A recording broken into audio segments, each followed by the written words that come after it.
আধুনিক লড়াইয়ের রং বদলাতে চায় পঞ্চম প্রজন্মের যুদ্ধবিমান।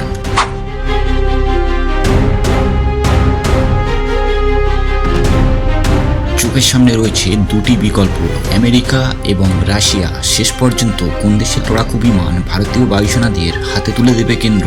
বেঙ্গালুরুর এরো ইন্ডিয়া শোতে শেষ হতেই এই নিয়ে প্রসঙ্গ তুঙ্গে উঠেছে। তবে চূড়ান্ত সিদ্ধান্তের ব্যাপারে মুখ কাড়েনি প্রতিরক্ষা মন্ত্রক। যুক্তরাষ্ট্রের তৈরি F-35 লাইটনিং II এবং রাশিয়ার তৈরি Su-57 ভেলন বর্তমানে পঞ্চম প্রজন্মের এই দুই যুদ্ধবিমানকে পাখির চোখ করেছে ভারতীয় বায়ুসেনা। সূত্রের খবর, লড়াকু জোটের স্বল্পতা মেটাতে দুটির মধ্যে যে কোনো একটিকে বেছে নেবে প্রতিরক্ষা মন্ত্রক। তারপরই এগুলি কিনতে মস্কো বা ওয়াশিংটনের সঙ্গে চুক্তি সারবে নয়াদিল্লি।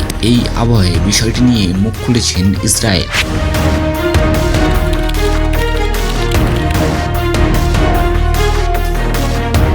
ভারতের অবশ্যই আমেরিকার তৈরি F-35 লাইটনিং II কেনা উচিত বলে মন্তব্য করেছেন নয়াদিল্লির ইহুদি রাজদূত রুবেন আজার বলেছেন, যুদ্ধবিমান কেনার ক্ষেত্রে প্রযুক্তিগত কি সুবিধা মিলছে সেদিকে নজর রাখতে হবে। এক্ষেত্রে তিনি বলেছেন, নয়াদিল্লির উচিত F-35 বেছে নেওয়া।